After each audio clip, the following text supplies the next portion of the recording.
Mahabagin namin Diyos. Salamat po. Noong unang panahon, nabuhay kami sa kasalanan laban po sa inyong salita, nang hiwalay po sa inyo, Panginoon. Dapat na kami ay pupunta doon sa walang hanggang kapahamakan at kahatulan, subalit dahil sa inyong mayamang biyaya, tumanggap kami ng pagpapatawad at sa pamamagitan ng kamatayan ng aming Panginoong Hesus doon sa cross, kami po ay nakalaya mula doon sa kapangyarihan ng kasalanan. At tinipon niyo po kami ngayong araw bilang inyong mga anak, bilang inyong pamilya. Kaya sa araw na ito, selyuhan niyo po ang inyong salita at pigilan niyo po ang anumang bagay na didisturb sa aming tenga upang ang inyong mga salita ay hindi namin marinig, na napakahalaga ng mensahe sa kapanahonan ito, Panginoon. Kaya tulungan niyo po yung mga brothers and sisters na nanghihina, na nawawala sa direksyon ng pananampalataya, yung mga nagkakasakit, ibangon niyo po sila, Panginoon, at ibalik dito sa fellowship upang sa ganon magsama-sama po kami lumago at magpatuloy sa paglilingkod. Sa araw na ito, pakilagay po ninyo ang inyong salita sa labi ng inyong lingkod. Selyuhan niyo po ang aming pakikinig upang ang mga salitang ito ay magturo sa amin, Panginoon. Nawa po ang Espiritu ng Diyos ay magsalita sa aming kalagitnaan. Maraming salamat po. Ito po ang aming dalangin sa pangalan ni Jesus. Amen. Kung may bago po kayo, buksan po ninyo sa 2 Corinthians. 2 Corinthians chapter 5, verse 10. Okay? Ikalawang Korinto, kabanatang 5, talatang 10. Okay, babasahin ko po, sundan nyo na lamang po, basahin nyo sa matahimik na pagbabasa. Okay, ako po ang babasa. Ikalawang Korinto, kabanatang 5, talatang 10. Sapagkat tayong lahat ay kailangan humarap sa hukuman ni Kristo upang bawat isa ay tumanggap ng kabayaran sa mga bagay na ginawa niya sa pamamagitan ng katawan, maging mabuti o masama. Ito po ang salita ng Diyos. Kapag pinag-aralan po natin yung aklat ng Corinthians, no? Sa 1 Corinthians, makikita natin kung paano ang iglesia ito ay kumaharap sa maraming problema sa kanilang Christian life. No? Kaya mapapansin natin na nagkaroon ng hindi magandang connection o relasyon si Paul dahil sa mga mananampalataya sa Corinto na sila ay nabuhay na parang hindi mga ligtas. Kaya pagdating sa 2 Corinthians, this is a reconciliation o pakikipagkasundo ni Paul. Dito po sa chapter 5, binanggit dito kung paano in the future, no? So in the future, na ang lahat ng mga Kristiyano man o hindi ay haharap sa hukuman ng ating Panginoon. Kristiyano man o hindi. Kaya sinabi rito, sapagkat tayong lahat ay kailangang humarap sa hukuman ni Kristo. Merong dalawang hukuman na binabanggit sa Bible, yung judgment seat of Christ, ito po ay yung pagkatapos ng rapture, nagkuha sa church, at after the finish of 1,000 years, yung tinatawag na white throne judgment, para naman sa mga taong hindi ligtas. Binabanggit dito ni Paul na tayong lahat ay kailangang humarap in the future. No? Mostly, yung mga Kristiyano na naligtas ay nakalimutan nila na pagkatapos ng kaligtasan ay mayroon tayong meron pa tayong kakaharaping responsibility o accountability. Kaya yung topic natin ngayon ay the believer's accountability o ang pananagutan ng mga mananampalataya. Bakit ba sinabi ni Paul yung ganitong bagay sa mga Kristiyano doon po sa Corinto? Actually, ang kausap niya rito ay mga taong ligtas. Sinasabi niya, tayong lahat ay kailangan humarap. Kaya kung kayo po ay naligtas, kasama po kayo dito sa sinasabihan ni Paul. You are included sa tinatawag na future judgment seat of Christ. You will stand in front of God. Maraming mga Kristiyano, pagkatapos ng kanilang kaligtasan, nalilimutan nila itong mga talatang ito na meron tayong malaking responsibility at pananagutan sa Diyos. Siguro iniisip nila yung pastor lang sa pangaral, malaki yung pananagutan. Kasama po yung lahat ng mga Kristiyano. So bakit po sinasabi ni Paul na tayong lahat ay kailangan humarap sa hukuman ni Kristo upang bawat isa ay tumanggap ng kabayaran sa mga bagay na ginawa niya sa pamamagitan ng katawan, maging mabuti o masama. Dahil pagkatapos ng ating kaligtasan ay nananatili pa tayo dito sa mundong ito. Nabubuhay sa mundong ito. Gumagawa sa mundong ito. Pag tinignan po natin yung mundo, nakikita niyo ba yung nangyayari sa mundo? Alam niyo po, sa tuwing ako ay titingin sa mga news, no? International news, yung worldwide na flood, yung pagkawasak unti-unti ng mga itinatayo ng tao, yung pagkakaroon ng mga earthquake, volcanoes, eruption, pagkakaroon ng pandemya, yung pandemic, almost 2 years mahigit na patuloy sa pagbulusok yung bawat ekonomiya ng mga bansa, yung disunited ng mga politician, paglalaban-laban ng bawat bansa. Kung titignan natin, itong mga pangyayaring ito ay isang senyalis ng malapit na pagdating ng ating Panginoon.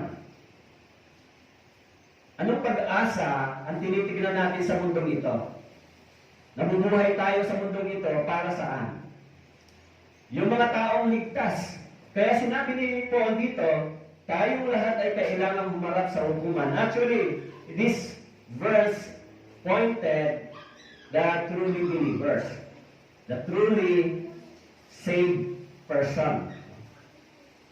Dahil yung mga tao hindi naman talaga ligtas, tatayo rin sila sa hukuman ng Panginoon, pero hindi sa pinapaalalang ganito. Actually, sinabi ni Paul, tayong lahat, sino ba tayo? This is the church.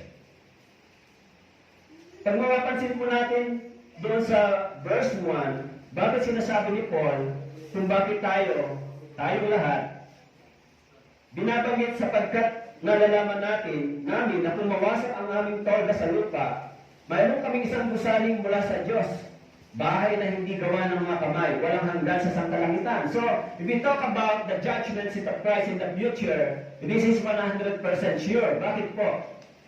Sinabi dito sa verse 1, nalalaman natin na kung mawawasak ang ating tolda. Actually, yung salitang tolda, ito po yung ating katawan. So, binabanggit ni Paul na meron tayong katiyakan na ang ating katawan ay papunta sa pagkawasak because God prepared us for the better place. Kaya sinabi ni Paul, sapagkat nalalaman namin kung mawawasak ang aming tolda, ano yung ating tolda? This body. Kaya itong body ito ay tahanan ng presensya ng Diyos, temporary. Kahit in the Old Testament, yung tolda ay dwelling place ng Diyos. Even in the temple, in the tabernacle, is the dwelling place of God. And now this body, tinatawag na tent, ay temporary. Yung templong ito ay mawawasak in the future. Sinabi ni Paul, sapagkat sinasabi natin, nalalaman namin na mawawasak ang toldang ito. Okay? Kung ganon, bakit pa sinabi ni Paul na tayo ay haharap? Haharap sa Panginoon after ng rapture o pagkatapos ng mga bagay na itinakda ng Panginoon dito sa mundong ito. Actually, si Paul nagsasalita about life. The number of days of life. Kung ilang araw lang ba tayo mabubuhay dito sa mundong ito? Ilang taon? Meron ba tayong days of number sa kamay ng Diyos? Meron ba tayong number of years sa kamay ng Diyos? Kaya sinasabi dito ni Paul na ang toldang ito, ang tent na ito ay mawawasak. And Paul is talking about the daily life, slowly dying every day. Yung ating katawan, sa tingin nyo, yung katawan po ba ninyo, hindi yan papunta sa kamatayan? Lahat ng ating katawan, papunta sa kamatayan. Walang katawang hindi mamamatay. Dahil kung hindi mamamatay yung katawang ito, hindi ito mapapalitan ng bagong katawan na ipinangako ng ating Panginoon. Kaya binabanggit dito, yung katawang ito ay tinatawag na tabernacle. The earthly house of our tabernacle. The earthly tabernacle. Bakit po? Binabanggit sa 1 Corinthians chapter 3 verse 15, tayo ay templo. Tayo ay tahanan ng banal na Espiritu. Pagkatapos ng ating kaligtasan, tinanggap natin yung Espiritu ng Diyos. Kaya tayo ay naging templo ng banal na Espiritu. Even in the Genesis chapter 3 verse 19, binanggit doon na ang katawang ito ay sa alabok ng galing at sa alabok babalik. Okay? Genesis chapter 3 verse 19, sabi ko dito, sa pawis ng iyong mukha ay kakain ka ng tinapay hanggang ikaw ay bumalik sa lupa. Sapagkat diyan ka kinuha, ikaw ay alabok at sa alabok ka babalik. Maging katawang ito ay sinasabi ng Biblia na tayo ay babalik kung saan ito nanggaling. Sinasabi dito yung katawan natin ngayon at present. Yung katawan na meron po kayo. Sapagkat sinasabi doon, nalalaman namin na pumawasak ang aming toga sa lupa, mayroon kami isang gusaling mula sa Diyos. Gusaling mula sa Diyos. Kaya yung katawang ito ay mawawasak sapagkat ipinagahanda tayo ng Diyos ng isang bagong katawan, isang bagong gusali, o isang bagong lugar para sa mga taong naligtas. But of course, sinasabi doon, ito ay preparation para saan? Para sa ating pagpunta, kung saan tayo ay itinakda ng Diyos.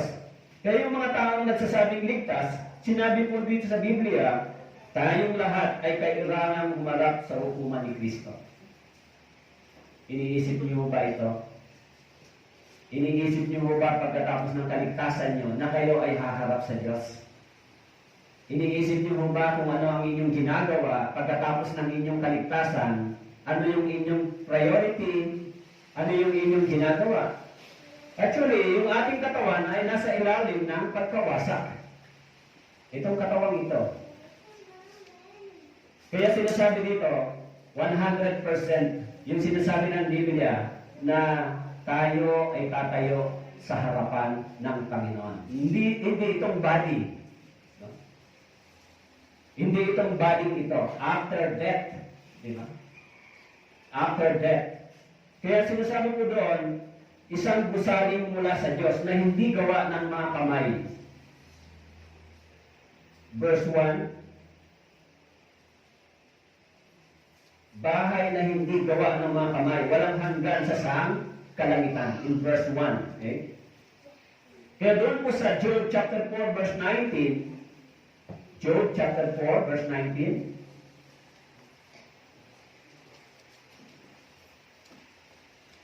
Job chapter 4 verse 19.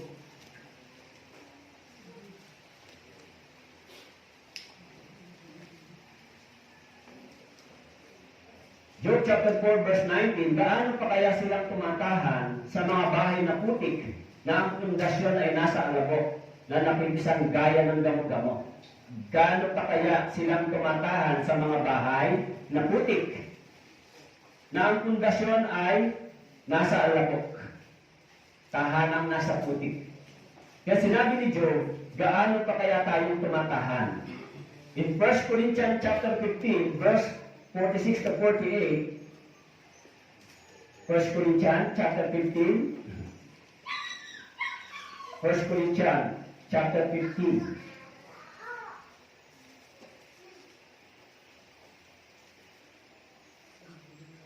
Okay. 1 Corinthians chapter 15, verse 48.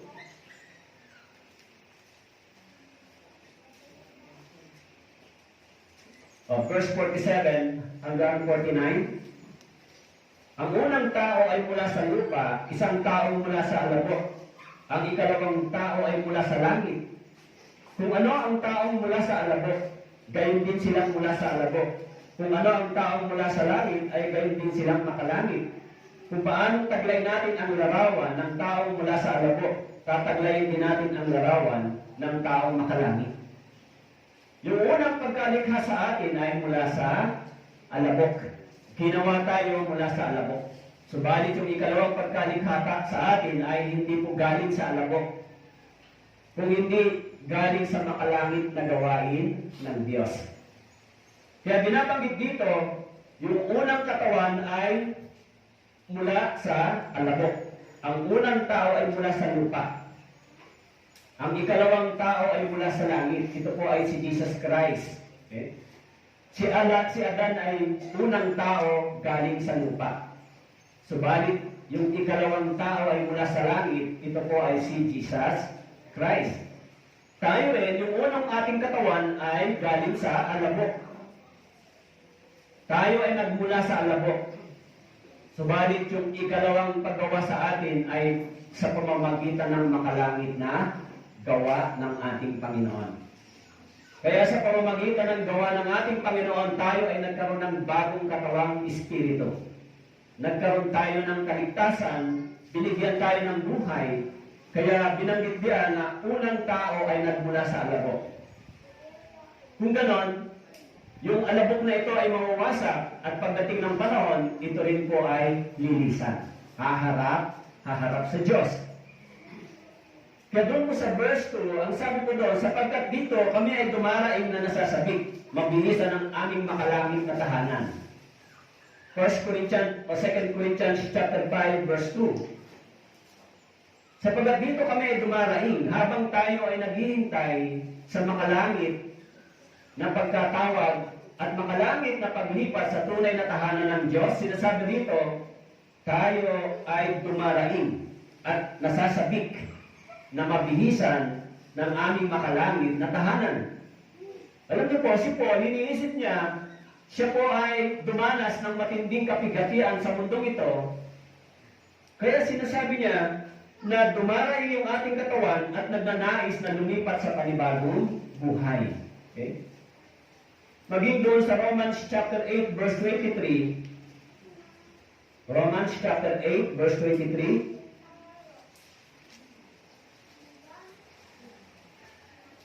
Sabi po sa Romans chapter 8, verse 23, at hindi lamang sang nilikha, kundi pati naman tayo na mayroong mga unang bunga ng Espiritu, na tayo na may dumaraing sa ating mga sarili sa masidhing paghihintay ng pagkukop, ang pagtubos sa ating katawan. Kaya yung katawang ito ay dumaranas ng matinding kapigatian sapagkat ang katawang ito ay nasa ilalim ng sumpa at papunta pa rin sa pagkawasak. Yung ating espiritu ay nagkaroon ng bagong buhay at pag-asa, subalit ang katawang ito ay mananatiling nasa ilalim ng sumpa at pagkawasak hanggat hindi ito namamatay.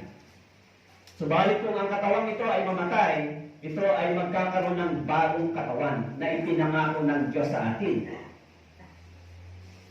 Kaya sinasabi dito, habang tayo ay nandito sa mundong ito, ang katawang ito ay ginagamit natin sa maraming bagay.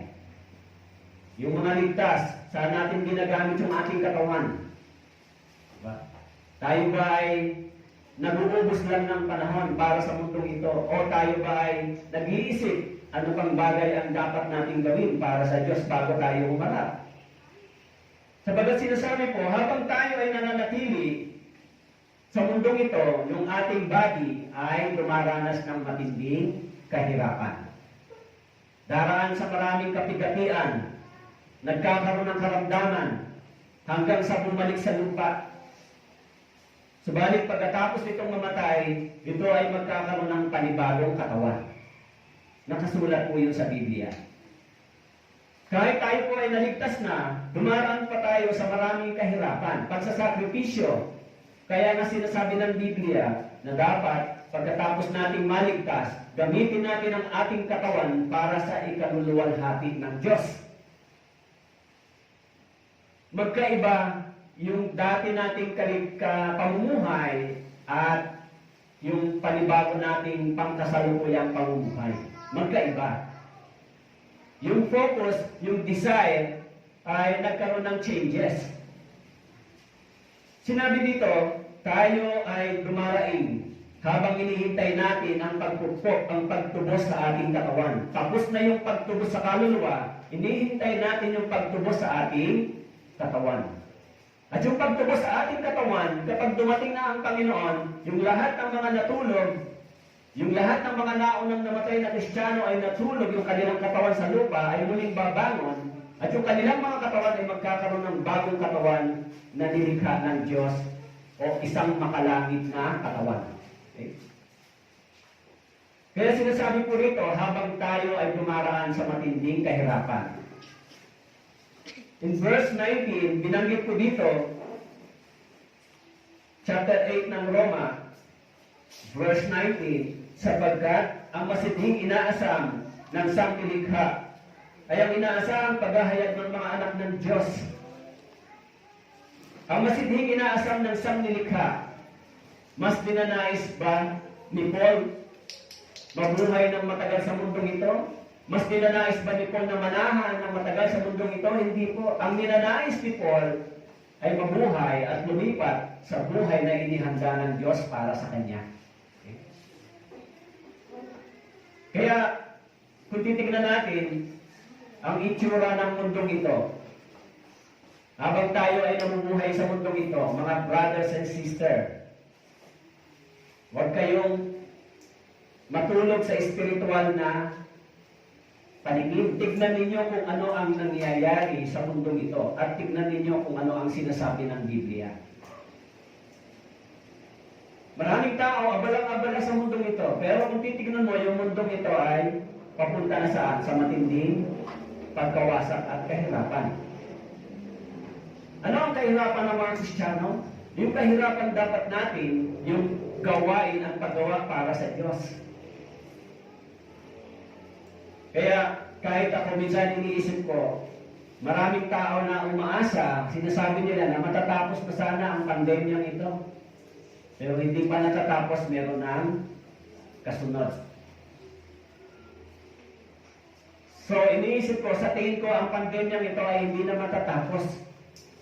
Papunta na yan sa pagkawasak ng mundong ito. Papunta na yan sa tinatawag na one world government. One solution na lang. Kung mabaon sa utang ang mga bansa, ano pa ang gagawin nila? Kung bagsak na ang ekonomiya, ano pang gagawin nila? Aasa na lang sila sa mga mayayamang bansa. Tignan po ninyo yung nangyayari sa paligid.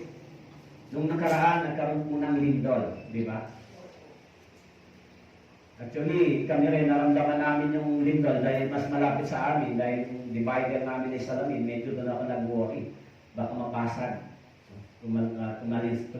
Tumilapon. Kasi nagulat kami, bigla na lang 2 beses yung pagyanig. Ano po ang ibig sabihin yan? Pagka tinignan po ninyo yung nangyayari sa iba't ibang panig ng mundo, totoong yung pagkakaroon ng climate change ay nagbunga, unti-unti ng apektado sa bawat bansa. Yung pagkalusaw ng mga yelo at pagtaas ng heat, no? Sa North Pole and South Pole, pagkalusaw ng mga yelo ay pagtaas naman ng tubig. So makikita natin yung tubig na nalulusaw ay pumupunta na saan ngayon? Sa mga mabababang lugar. Napakaraming mga lugar ang lumubog itong panahon ng tag-ulan na nakaraan. Hindi lamang sa Pilipinas, maging sa iba't ibang panig ng mundo. Napapansin niyo ba yan? Lahat ng mga binabanggit ng Biblia ay nangyayari sa ating panahon. Binigyan tayo ng Diyos ng pagkakataon makatanggap ng biyaya ng kaligtasan habang nakikita natin yung unti-unting pagkawasak ng mundo ito. Kaya sinasabi rito, tayo ay pinaghahanda ng Diyos. Sinasabi diyan, sapagkat dito kami ay dumaraing na masasabik mabilisan ang aming makalangit na tahanan. In verse 2, sinabi ron, tayo, o sinabi ni Paul, kami ay nasasabik sa isang makalangit na ano po, tahanan. Itong tahanan dito sa lupa ay tinatawag na makalupang tahanan. Kayo po, ano po ang iniisip ninyo? Doon po sa John chapter 14 verse 3, binanggit po ni Jesus Christ. John chapter 14 verse 3.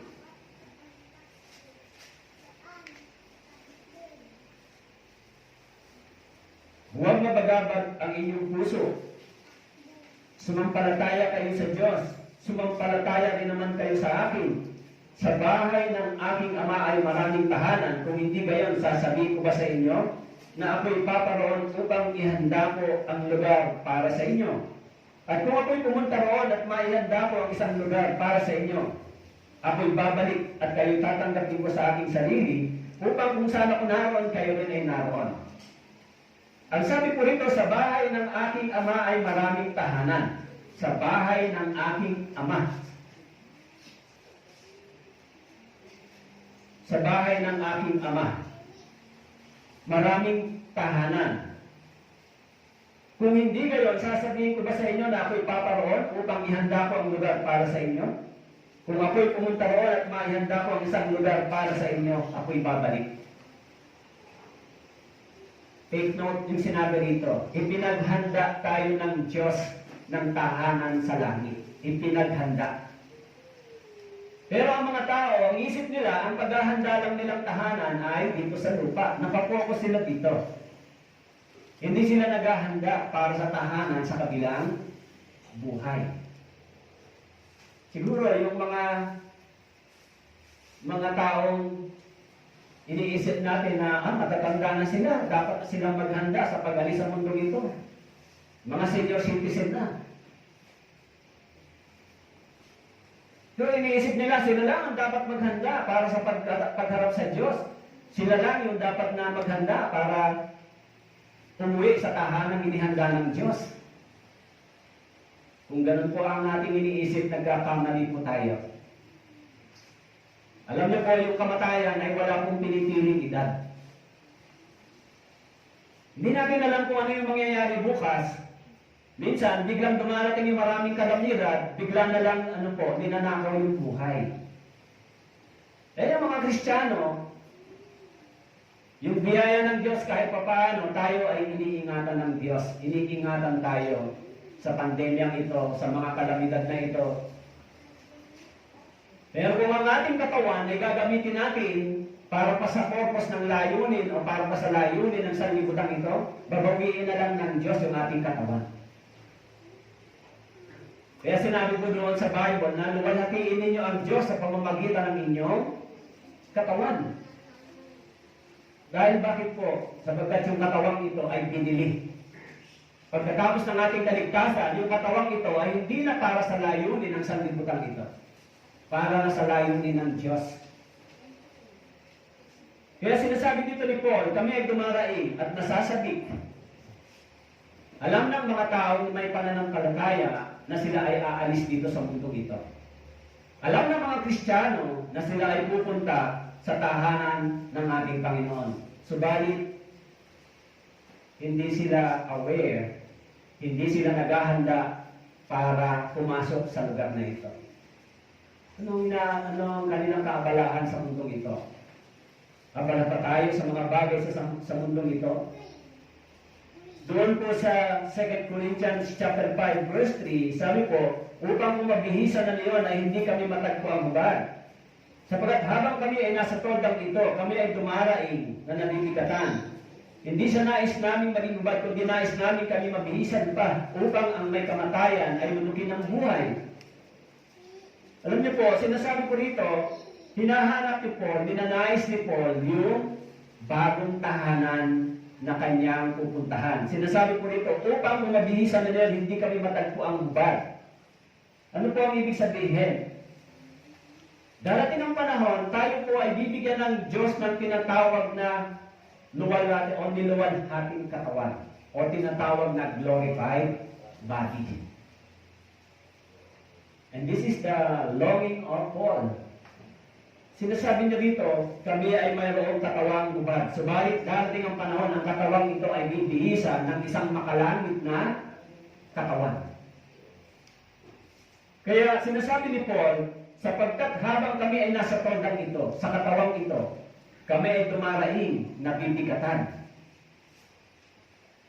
Kayo ba? Nararaanan niyo ba yung ganito? Ano po ang inyong kahirapan? Ano ang inyong kabigatan? Pagkain, trabaho, paghahanap ng mga bagay sa katawan? Lahat ng mga ito ay kabigatan natin para dito sa mundong ito. May kabigatan ba kayo para sa Diyos? Meron ba kayong kabigatan para sa Diyos?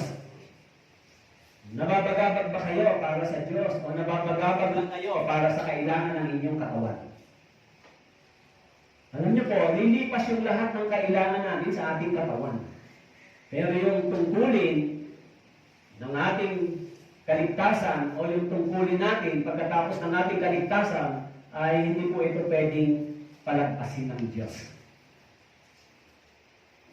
Kaya sinasabi po ni Paul, sapagkat habang kami ay nasa tordang ito, kami ay dumaraing at nabibigatan. In 2 Corinthians chapter 5 verse 5, 2 Corinthians chapter 5 verse 5, ngayon, ang naghanda sa amin para sa bagay na ito ay ang Diyos na nagbigay sa amin ng Espiritu bilang paunang bayad.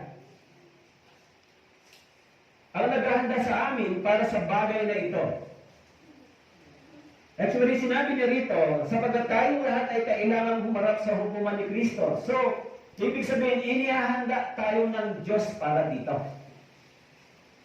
Kaya sinasabi diyan, inihahanda tayo ng Diyos. Ngayon, ang naghahanda sa amin para sa bagay nito ay Diyos na nagbigay sa amin ng Espiritu. Nagbigay sa amin ng Espiritu. Binigyan tayo ng Espiritu pagkatapos ng ating kaligtasan. At sinasabi ko doon, yung Espiritu ito ay nananahan sa atin bilang paunang bayad. Nakasulat po doon sa Ephesians chapter 1, Efeso chapter 1,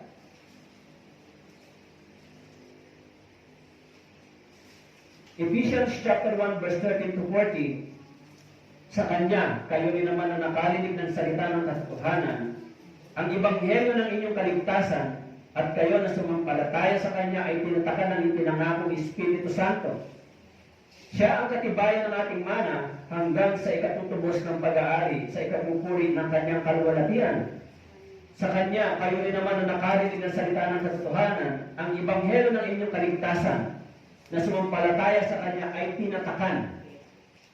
Tinatakan ng ipinangakong Espiritu Santo. This is the first deposited after salvation. Meron tayong Espiritu ng Diyos. Ibinigay sa atin yung Espiritu bilang katibayan ng ating kaligtasan. In Romans chapter 8, verse 16, sinasabi ron, maging ang Espiritu ito ay nagpapatotoo na tayo ay mga anak ng Diyos. Kaya binigyan tayo ng Espiritu bilang paunang bayad. Ang ibig sabihin, mayroong katiyakan na ang Espiritu ito ay nagbabantay sa atin, nagpapaalala sa atin, at ang Espiritu ito nagbibigay sa atin ng karunungan, nagpapayo sa atin, ipinapaalala sa atin kung ano ang tungkulin ng isang Kristiyano pagkatapos ng ating kaligtasan. At ang Espiritu ito ay nasa sa inyo kung kayo po ay naligtas. Maliban na lang kung wala po kayong tunay na kaligtasan, kung kayo po ay faith na Kristiyano o faith believer, wala po kayong Espiritu ng Diyos. Maiiwat po kayo pag dumating ang ating Panginoon dahil walang paunang bayad para sa inyo. Kaya sinasabi ng 2 Corinthians chapter 13 verse 5, suriin natin yung ating pananampalataya kung nasa atin ba si Kristo. Bakit po? Tinatanong niyo ba minsan ng sarili niyo, ako ba ay totoong ligtas? Ako ba ay talagang totoong pupunta sa langit? Ako ba ay talagang tunay na mayroong Espiritu ng Diyos? Baka po mag-fail kayo sa pag-check sa inyong spiritual na kalagayan. Kasi bakit po? Alam niyo po, yan ang deception sa maraming tao. Maraming mga nagsabing born again, pero alam niyo po yung born again o yung ipinanganak na muli, ang pinag-uusapan po dyan ay buhay. Kahit magtanim kayo ng buto, pag nagtanim kayo ng buto sa lupa, hanggat hindi sumusuhay, hanggat hindi yan nakikita natin tumubo, hindi natin masasabing ito ay buhay, may buhay. Naintindihan niyo po ba? Hanggat hindi natin nakikita yung buto na nagkaroon ng sanga, tumutubo, nagkakaroon ng daon, hindi natin pwedeng masabing ito ay mayroong buhay. Yung mga born again Christian, ganun din po, yung seed o yung butong itinanim sa atin ay yung salita ng Diyos. At ang salita ng Diyos ay nagdala sa atin ng buhay. So yung buhay na meron tayo, malalaman natin kung ito ay may buhay, kung mayroong bunga ang butong ito sa atin. Paano natin malalaman yung bunga? Alam niyo po, sinasabi ng Biblia, by the fruits, you will know the tree. Kaya yung gawa dito ay nagiging ebidensya ng kaligtasan ng isang tao. Yung gawa. Pagkatapos ng kaligtasan, ang ebidensya ay yung gawa. Hindi pwedeng ang ligtas ay walang ginagawa. Hindi pwedeng ang ligtas ay walang gawa para sa Diyos. Sapagkat sinabi ron, luwalhatiin ninyo ang Panginoon sa pamamagitan ng inyong katawan. Kung wala tayong gawa, pagsisikap, pagsasakripisyo, kung wala tayong pag-iisip na dapat tayo magsakripisyo at gumawa para sa Diyos, nasaan ang bunga ng inyong kaligtasan at pananampalataya? Hahanapin ba ng Diyos sa inyo yun? Merong kwento sa Biblia, sa Matthew chapter 25, hinanap ng Panginoon yung bunga ng kanilang pananampalataya. Nagsulit sila. Nabasa niyo ba sa Matthew chapter 25? Yung binigyan ng 5, nagsulit ng 5. Yung binigyan ng 2, yan ay biblical. Yan ay prophetic. In the future, sinabi rito, tayong lahat ay kailangang humarap sa hukuman ng Panginoon. Gusto ko lang kayong i-remind. Even si Paul, even in the Bible, consistency, na tayo ay nire-remind, in the future, anong mangyayari? Pagka natapos na yung pangangaraw ng Ebanghelyo, pag nakumpleto na yung bilang na sinasabi sa Romans chapter 11 verse 25, tayo po ay magkakaroon na ng pagsusulit sa harapan ng Diyos. Kaya sinabi diyan ngayon, ang naghanda sa amin para sa bagay na ito ay Diyos na nagbigay sa amin ng Espiritu bilang paunang bayad. Diyos ang nagbigay sa amin ng paunang bayad. Okay? Kaya kung titignan mo natin, yung pangakong ito ay 100% sure na tayo ay aalis sa mundong ito at tatayo sa hukuman o sa harapan ng Diyos. Naghahanda mo ba kayo para dito? Doon sa verse 6, 2 Corinthians chapter 5 verse 6, kaya't kami ay laging nagtitiwala. Bagaman nalalaman namin na samantalang kami ay nasa tahanan sa katawan, kami ay malayo sa Panginoon. Sabi ko rito, kami ay laging nagtitiwala. Bagaman nalalaman namin, samantalang kami ay nasa tahanan. Ang tahanan ito ay ang ating katawan. Yung katawang ito ay malayo pa sa tahanan, inihanda ng Diyos. Pero sinasabi po dyan, bagaman ito ay malayo sa tahanang inihanda ng Diyos, bagamat tayo ay malayo sa tahanang inihanda ng Diyos, sinasabi po dito na tayo ay hahanapan ng Diyos ng gawa. Tayo ay hahanapan ng Diyos ng gawa habang tayo ay narito sa lupa. Kaya nga sinabi po dito, bagamat nasa tahanan tayo ng katawang ito, habang tayo ay malayo pa sa Panginoon. In the body, our body ay mayroon pang tinatawag na distance sa Panginoon. But of course, yung ating spiritual na pagkatao ay nagkaroon ng malapit na relasyon sa Diyos. Pero yung ating katawan ay malayo pa. Pero sabi diyan, habang tayo ay malayo pa, ang sabi po dito, darating ang panahon, yung katawang ito o yung pananampalatayang ito ay tatanggap ng kabayaran sa mga bagay na ginawa niya, maging mabuti o masama. Kaya po, bilang mga Kristiyano, bilang mga ligtas, ano pong gagawin natin pagkatapos ng kaligtasan?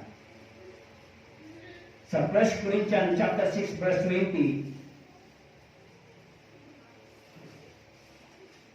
1 Corinthians chapter 6 verse 20, okay? Sapagkat kayo'y binili ng isang halaga, kaya luwalhatiin ninyo ng inyong katawan ang Diyos. Sapagkat kayo'y binili sa isang halaga, luwalhatiin ninyo ng inyong katawan ang Diyos. Naintindihan niyo ba yung ibig sabihin nito? Luwalhatiin ninyo ng inyong katawan ang Diyos. Kayo ba naligtas lang para makinig lang ng Ebanghelyo, umuwi, ito lang ba yung purpose? Maluluwalhati niyo ba ang Diyos sa ganitong gawain? Dapat maintindihan natin yung purpose ng ating kaligtasan. Alam nyo, yung mga tao ay mga taong nasa sanlibutan, normal lang sa kanilang mag-desire sa mga bagay dito sa sanlibutan. Yung mga tao sa sanlibutan, yung kanilang desire, yung kanilang aim, yung kanilang goal ay ma-acquire yung maraming wealth sa mundo ito. Normal lang yon sa mga taga-sanlibutan dahil dito sila umaasa at dito sila nagnanais sa mabuhay sa sanlibutan ito. Gusto nila magkaroon ng maayos na buhay, gusto nila magkaroon ng magandang buhay sa mundong ito. Normal lang yon sa mga taga-makasanlibutan. Tingnan po ninyo yung mga tao na nag-ipon ng maraming kayamanan sa sanlibutan ito. Nakita ba ninyo yung worldwide na flood? Tinatangay yung bahay, tinatangay yung mga sasakyan, tinatangay yung lahat ng mga bagay na mahalaga para sa kanila ay papunta saan? Unti-unting nawawaksak. Pero sa isip ng tao, ito ay kailangan nilang paghirapan, nasain nila upang magkaroon sila nito. Pero ang lahat ng ito ay papunta saan? Sa pagkawasak. Paano naman po yung mga Kristiyano? Yung mga born again, yung mga ligtas na tao, normal lang ba? Normal lang ba sa mga taong ligtas na ang kanilang desire ay i-fulfill lang yung kanilang pagnanais para sa mundo ito? Mag-acquire ng wealth, maglaan ng maraming panahon, magsakripisyo para kumita, maka-acquire ng maraming mga bagay dito sa sanlibutan. Normal lang ba? Normal lang ba yan? Ay hindi po normal yan. Di ba? Dahil sinabi rito, pagkatapos ng ating kaligtasan, dapat meron po tayong desire para sa Diyos. Meron tayong pagnanais na para sa Diyos. Dahil sabi rito, tayo ay inihahanda ng Diyos para sa bagong tahanan. Okay. Hintayin natin tumigil ng konti yung ilan. Mahirap makipaglaban sa ilan. Siguro po sa susunod na project man church, kung mayroong yumaman sa inyo, pero kahit hindi mo kayo yumaman, palagay nyo ng visa nito para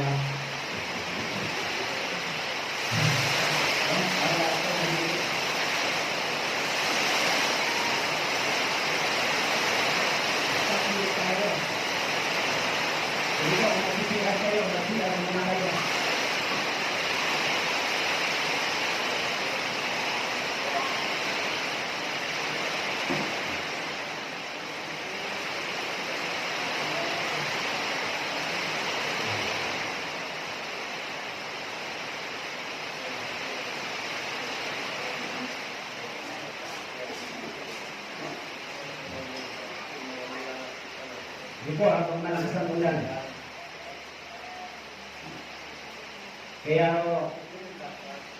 iniisip ko talaga, pag natapos yung extension, yung mga miyembro dito, matulong-tulong po tayo na pakisamayan po natin ito. Kahoy lang naman yan. Para sa mas maayos na pag-aaral. Mabawasan yung ingay.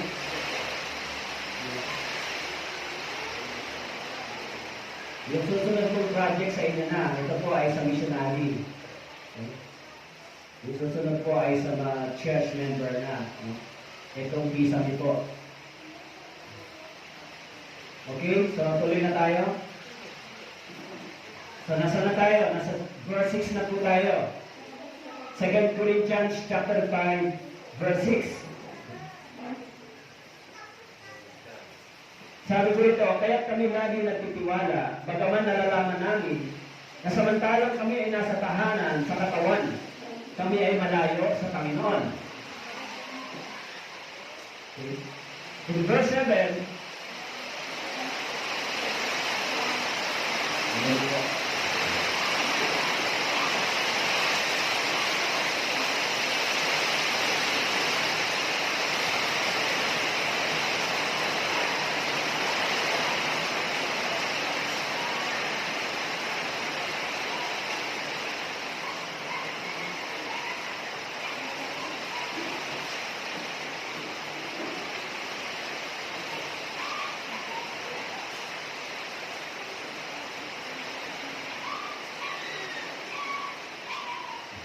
sa verse 7, tuloy po tayo. Sapagkat kami ay lumalakad sa pamamagitan ng pananampalataya, hindi sa pamamagitan ng paningin. Ano ba ang sabi ni Paul? Kami ay lumalakad sa pamamagitan ng pananampalataya, hindi sa pamamagitan ng paningin. Actually, nakasulat ito sa 1 Corinthians chapter 4, verse 18. Hindi tayo tumitingin sa mga bagay na nakikita, kundi sa mga bagay na hindi nakikita. Yan yung pananampalataya po ng church, ng iglesia. Na sinabi ni Paul, sapagkat kami ay lumalakad sa pamamagitan ng pananampalataya. Kailangan lumakad tayo sa pamamagitan ng pananampalataya. Huwag tayo tumingin sa mga bagay na nakikita, tumingin tayo sa pananampalataya. Sinabi sa Hebrews chapter 11 verse 6, kung walang pananampalataya, hindi tayo palulugdan ng Diyos. Kaya sinabi po, tayo ay lumalakad sa pananampalatayang ito. At verse 89, kaya kami ay nagtitiwala at nasisiyahan na mapalayo sa katawan at mapasatahanan na kasama ng Panginoon. Kahit maging nasa tahanan o malayo sa tahanan, ang aming mithiin ay ang bigyan siya ng kasiyahan. Okay? Kaya sinasabi ko doon na ang mithiin ni Paul, bigyan ng kasiyahan ang Diyos. Bigyan ng kasiyahan ang Diyos. In verse 9. Okay? So kaya kung tayo po ay gagawa para sa Diyos, ito po ay para bigyan ng kasiyahan ang ating Diyos. Sinabi po sa verse 9, kaya't maging nasa tahanan o malayo sa tahanan, ang aming mithiin ay ang bigyan siya ng kasiyahan. Alam niyo po, sino po ba yung gustong bigyan kasiyahan dito ni Paul? Siyempre ay ang Diyos. Sino ba yung gusto natin bigyan ng kasiyahan sa ating pagpapagal, sa ating ginagawa? Siyempre ay ang Diyos.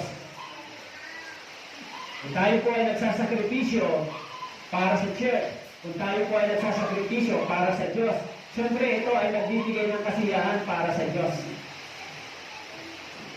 Alam niyo po, yung tinatanggap ng Diyos ay yung mayroong salitang sacrifice. Sakripisyo. Dahil si Jesus Christ mismo, isinacrifice niya yung kanyang buhay para sa atin. Kung ganon, kung isinasakripisyo din natin yung ating buhay para sa Diyos, tinatanggap din po ito ng Diyos. Kaya sinabi po doon sa Romans chapter 12, i-offer yung body as a living sacrifice. I-offer. Okay?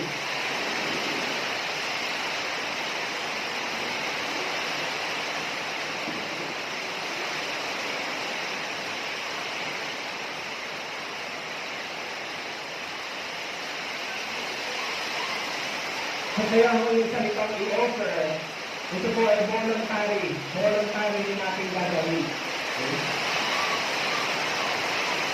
Voluntary.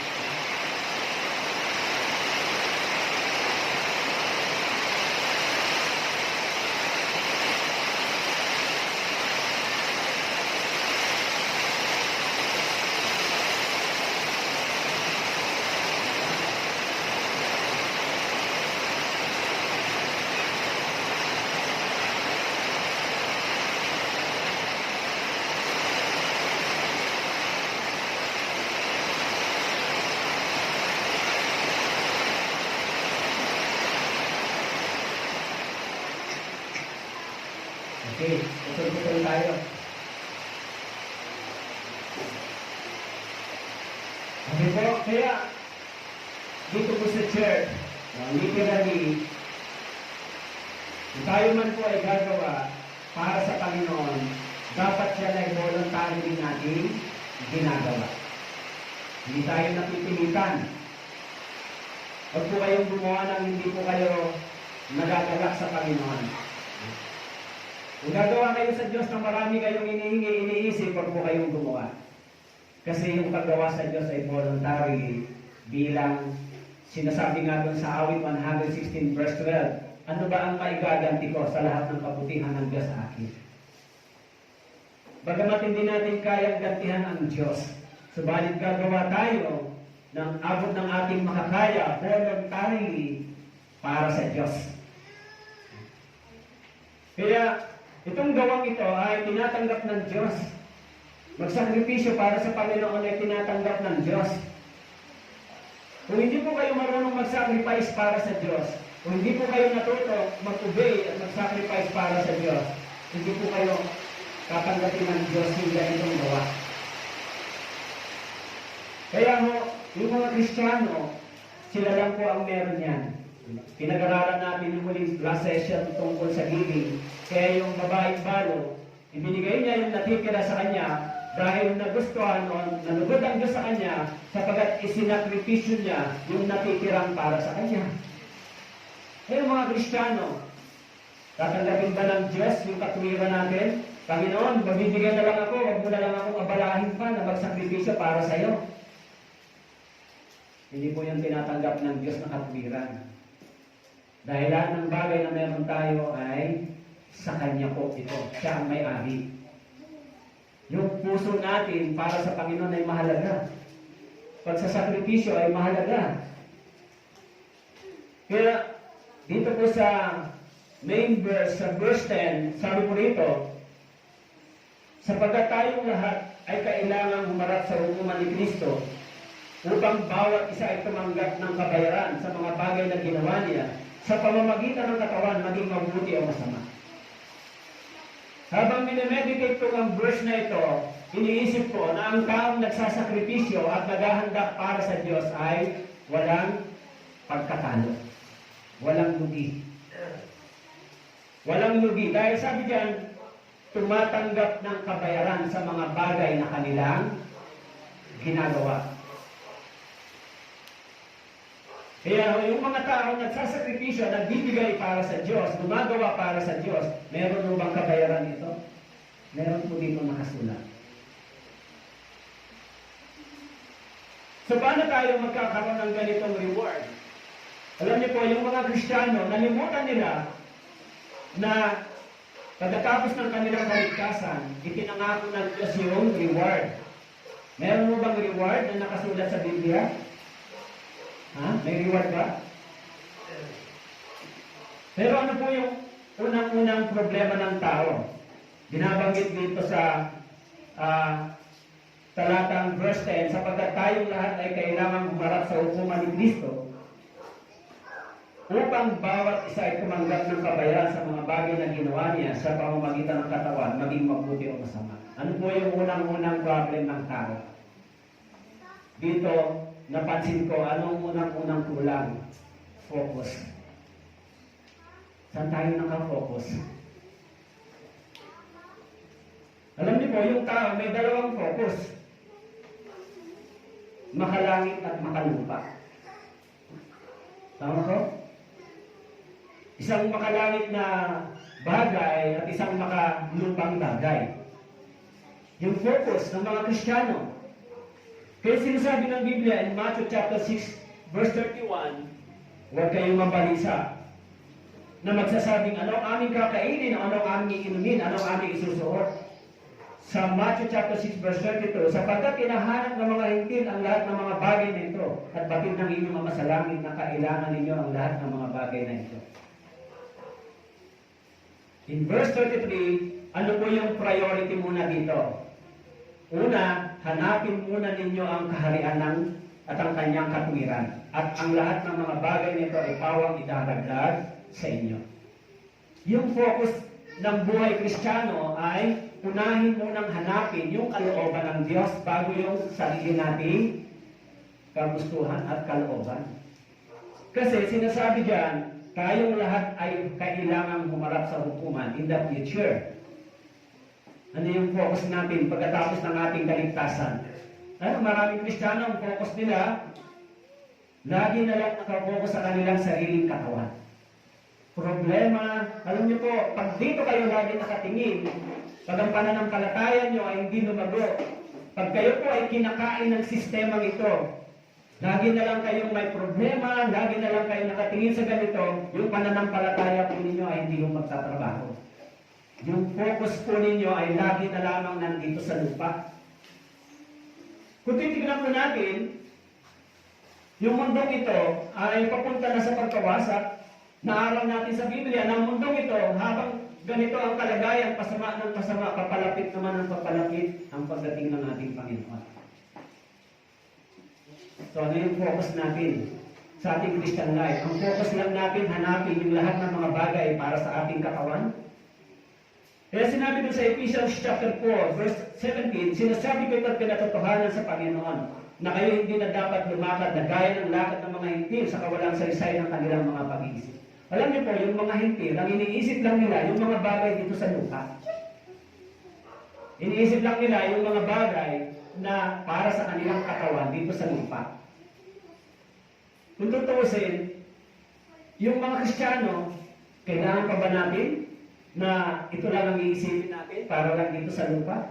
Para lang sa tagumpay natin? Para lang sa inyong mga achievement? Yan lang ang ba ang iisipin nyo? Pagkatapos sinasabi ng mga Kristiyano na ligtas sila, pupunta sila sa langit. Pero sinabi dito sa verse 10, kailangan tayong humarap sa hukuman. Magkaroon tayo ng accountability. Ano ang ating ginawa pagkatapos ng ating kaligtasan? Hindi mo masama yung magnais tayong mabuhay ng maayos dito sa mundo ito. Hindi po yan masama. Pero kung dyan lang po kayo nakafocus, kung dyan lang po ninyo ubusin yung lakas, oras at panahon po ninyo, yan po ay isang kasalanan sa harapan ng Diyos. Kung kayo po ay tunay na naligtas. Kasi ang binabanggit dito, yung mga taong ligtas ay haharap sa hukuman ng Panginoon. Sa tinatawag na judgment seat of Christ. Merong dalawang judgment sa Biblia. Yung judgment for the born-again Christian at yung judgment para sa mga hindi ligtas. Kaya binabanggit dyan, tayo ay mayroong pang pagsusulit. So, kailangan pumunta tayo doon sa godly focus. Si Paul, sinabi niya po doon sa Philippians chapter 3 verse 20, sapagkat ang ating pagkamamamayan ay nasa langit, mula roon ay hinihintay naman natin ang tagapagligtas, ang Panginoong Jesucristo. Ang ating pagkamamamayan ay nasa langit. Ibig sabihin, kahit nandito tayo sa lupa, naintindihan natin na tayo rin ay tatahan doon sa langit, sa kabilang buhay, sa darating na panahon. Kung gano'n, naghahanda ho ba kayo? Naghahanda ho ba kayong humarap sa Diyos? Ayan, mga Kristiyano, kadalasan, alam niyo po, pag pinagmasdan niyo po yung church, ano ba ang kaabalahan natin? Anong pinagkakaabalahan natin para sa mundo ito? Kayo po, ano po ang pinabuhusan niyo ng panahon ng pinagkakaabalahan? Alam niyo po, dapat magkaroon po kayo ng tinatawag na self-realization. Dapat meron kayong ganito sa harapan ng Diyos. Panginoon, ako po ba ay gumagawa para sa iyo? Ako po ba ay may ginagawa para sa iyo? Sa pagharap ko po ba para sa iyo? Meron ba akong, maririnig ko ba yung sasabihin ng Panginoon na, well done, good and faithful servant? Kahit sabihin niyo kung hindi kayo interesado rito, pero sinabi ng Biblia, yung katawan ito ay mawawasak at ito ay bibigyan ng bago at tatayo sa harapan ng Diyos. Kahit hindi po kayo interesado dyan. Kahit sabihin niyo po na yung mga elder lang o yung mga mas matatanda ang mauna, pero lahat ng tao, sinabi po, lalo na po yung church, lalo na po tayo na nagsasabing mga ligtas. Okay? Lalo na po kayo. Kayong mga narito na naligtas, nagkaroon na ba kayo ng evaluation sa inyong spiritual life? Meron na bang naligtas sa pamamagitan nyo? Meron na ba kayong ipinanalangin ng mga tao na sana maakay ko siya, madala ko siya sa Panginoon? Meron na ba kayong mga taong pinagtiyagaan, pinagsikapan, pinagsakripisyohan, ginastusan para lang madala sa Panginoon? O naligtas? Pero kung titingnan po ninyo, yung mga tao, nagsasakripisyo din sila, nagtitiis sila. Meron silang mga desire, pero wala doon yung tinatawag na sakripisyo para sa Diyos. Yung mga, alam niyo po, doon po sa YouTube channel, Philippine Life World Vision, Kailaway Church, nagpupunta ho ba kayo doon? Merong dalawang tao na counseling ko na nanood ng Bible seminar doon sa YouTube channel na yon. Dalawang tao na na-counseling ko doon na nanood sila, natapos nila, kahit malayo sila, nagnanais sila na malaman yung katotohanan through messenger, yung counseling. Kaya, iniisip ko na sa lahat ng paraan, ginagawa ng Diyos upang maabot yung mga tao, may pangalan ng Ebanghelyo. Alam niyo po, dati hindi po yan dumating sa isip ko na kahit sa pamamagitan ng messenger o phone ay pwedeng may maligtas na counseling. Yung isang membro sa Katanduanes, yung anak niya nung nagtatrabaho sa Laguna, nanood ng Bible seminar.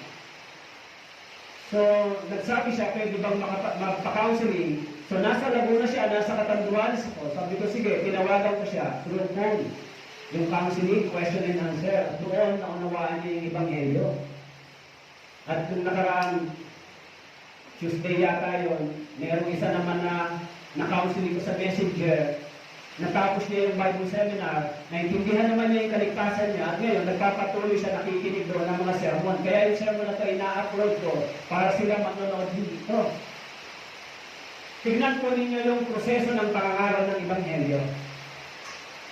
Kung gaano yung technology ay ginagamit ng Diyos. Bakit po? Para mapabilis yung plano ng Diyos. Ayun, yung mga Kristiyano po dito, kayo, ano po ang iniisip ninyo? Ang daming opportunity para sa inyo. Ang daming pagkakataon na binibigay ng Diyos para sa inyo. Pero yung mga tao nasa malalayo, nasa Middle East, nagnanais na malaman yung katotohanan through technology, nare-receive nila yung kaligtasan, pero kayo, marami kayong opportunity, chance. May naligtas na ba sa pamamagitan nyo? Kaya sinasabi ni Paul na ang bawat tao ay haharap sa Diyos. In 1 Corinthians chapter 9, verse 25, ang bawat nakikipaglaban sa mga palaro ay nagtitigil sa sarili. Sa lahat ng mga bagay, ginagawa nila yun upang sila makatanggap ng isang korona na may pagkasira. Ngunit tayo sa walang pagkasira. 1 Corinthians chapter 9, verse 26, kaya ako'y tumatakbo na hindi gaya ng walang katiyakan. Hindi ako sumusuntok na hindi gaya ng sumusuntok sa hangin. Ngunit sinusupin ko ang aking katawan at ginagawa itong alipin upang pagkatapos ng mga pangaral ako sa iba, ako mismo ay hindi itakbo. Ano yung focus ni Paul? Alam niyo po, sinasabi dito ni Paul, yung kanyang direction ay hindi po siya nagbabakasakali. Sinabi niya, hindi ako sumusuntok na hindi gaya ng sumusuntok sa hangin. Alam ni Paul kung ano ang plano ng Diyos, alam ni Paul kung ano ang purpose ng Diyos para sa kanya. Bilang isang ligtas na tao, alam natin kung ano yung purpose ng Diyos para sa atin. In Colossians chapter 1 verse 29, sabi ko ni Paul, dahil dito ay nagpapagal din naman ako at nagsisikap. Ayon sa kanyang paggawa na gumagawa sa akin na may kapangyarihan. Ano po ang sabi ni Paul? Nagpapagal din naman siya at nagsisikap. Si Paul lang ba ang dapat gumawa nito? Hindi ba kayo ang dapat kasamang gumawa din ito? Kumusta po yung Christian life ninyo? Personal Christian life ninyo? Alam nyo, yung direction ng ating buhay Kristiyano, dapat alam natin kung saan tayo patungo. Haharap mo ba kayo sa Diyos? Haharap ba kayo sa Diyos na ang gagawin nyo? Sisimba, uuwi lang, nagtatrabaho, ganyan ba yung naabutan ng Diyos sa inyo?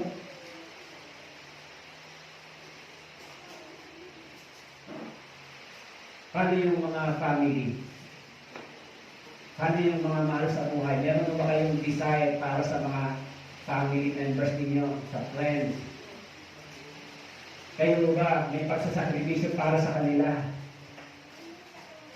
Alam nyo, ang pinakamahirap gawin pagdating sa evangelism, kapag ang ating testimony ay nawasak sa paningin ng tao, pinakamahirap mag-evangelize. Yung church na ito, maging yung pastor, pag nasira yung testimony sa harapan ng community, napakahirap mag-evangelize. Pag yung pastor pinag-uusapan ng mga negatibo, mga bad issues, bad negative, pinag-uusapan, napakahirap mag-evangelize. Lalo na po kung yan ay naririnig ng mga tao hindi ligtas. Kaya hindi talaga makakapag-evangelize ng kaluluwa. Maging yung ating buhay Kristiyano, kung hindi rin po maayos sa paningin ng iba, napakahirap din po mag-evangelize. Totoo po yan.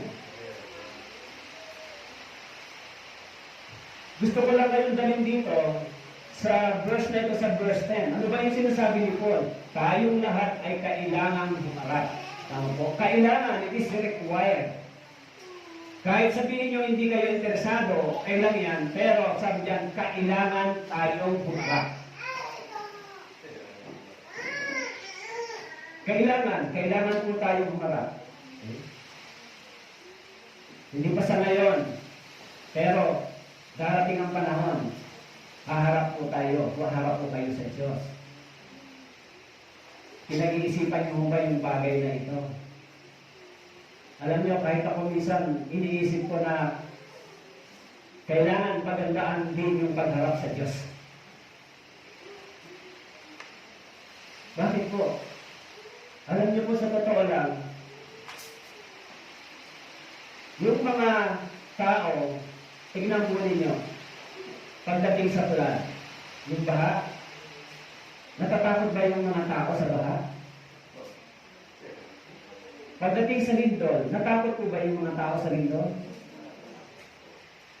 Pero pagdating sa Diyos, parang walang takot ang mga tao. Natatakot sila sa baha, natatakot sila sa lindol, sa mga kalamidad, pero parang hindi sila natatakot sa Diyos.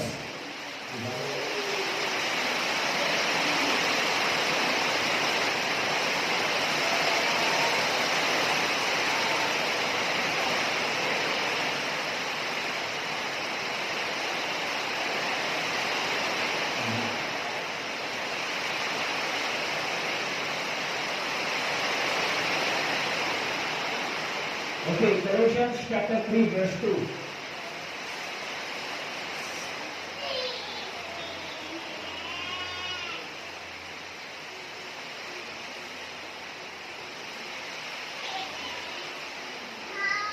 Colossians chapter 3, verse 2. Okay, nabasa niyo po. Basahin natin. Ituon ninyo ang inyong pag-iisip sa mga bagay na nasa itaas. Okay. Ano po ang sabi rito? Saan daw natin i-focus sa ating pag-iisip? Sa mga bagay na nasa itaas. Hindi sa mga bagay na nasa ibabaw ng lupa. Ituon ninyo ang inyong pag-iisip. Alam niyo po, yung isip na ito ay nag-transform. Dati ang isip natin ay nandito sa sanlibutan ito. Ito yung tinatawag na renewing mind. Dati yung mind natin nakapokus lang sa mga bagay dito sa sanlibutan ito. Pero pagkatapos nating maligtas, nagkaroon tayo ng another focus. Hindi lang dito sa sanlibutan ito, kundi magkaroon na rin tayo ng focus sa mga makalapit na bagay. Kaya sabi diyan, ituon ninyo ang inyong pag-isip sa mga bagay na nasa itaas. That is our focus. Pero maraming Kristiyano, yung kanilang focus ay divided. Di ba? Dapat yung focus natin, yung pagdating ng ating Panginoon ay naghahanda tayo. Hindi lamang tayo nagpo-focus para sa ating pangailangan, mag-focus din tayo para sa paghahanda sa pagdating ng ating Panginoon. Okay? Kaya po, dapat meron tayong commitment. Ano yung commitment natin sa Diyos? Sabi ko dyan, tayong lahat ay kailangang umarap. Bawat isa ay tatanggap ng kabayaran sa mga bagay na ginawa niya sa pamamagitan ng katawan. Meron ba tayong commitment para sa Diyos? So dito, sabi ko rito, tatanggap tayo ng kabayaran. So anong commitment natin para sa Diyos?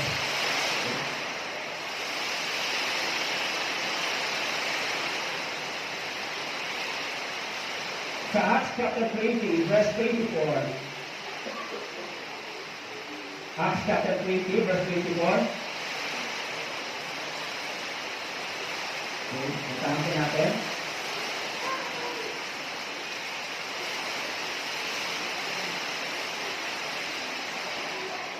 Ngunit hindi ko tinuturing ang aking buhay na mahalaga sa aking sarili, upang maganap ko lamang ang aking katungkulan at ang ministeryong tinanggap ko sa Panginoong Hesus na magpatotoo sa magandang balita ng biyaya ng Diyos. Okay. Ano po ang sabi dito ni Paul? Ano ang commitment ni Paul? Maganap yung kanyang tungkulin sa Diyos. Okay. Ngunit hindi ko tinuturing ang aking buhay na mahalaga sa aking sarili. Maganap ko lamang ang aking katungkulan. Yung ministeryong tinanggap ni Paul sa Panginoon. Okay. Hello, okay po kayo dyan? Ha? Parang maraming distraction sa ating pag-aaral. Dami ng kalaban dito. Siguro, stop muna tayo. Kasi baka nawawalan na namin pakinabang yung sinasabi ko dahil sa distraction sa paligid natin. Yung bulan, yung mga bata, nagbibigay din sila ng distraction sa inyo. O mga bata, makinig kayo ng stay lang. Stay lang kayo diyan, mga po.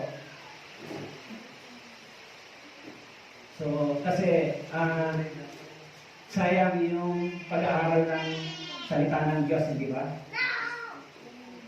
Sayang. Okay. Sister, pagka pwedeng sa likod sila uupo para hindi na sa gitna.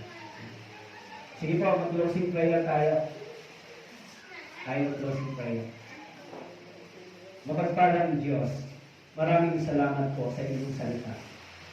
Tulungan niyo po yung mga brothers and sisters dito na lumago sa Panginoon at magkaroon po sila ng malinaw na direksyon at focus upang makita nila kung ano po ang inyong plano sa aming buhay Kristiyano pagkatapos ng aming kaligtasan.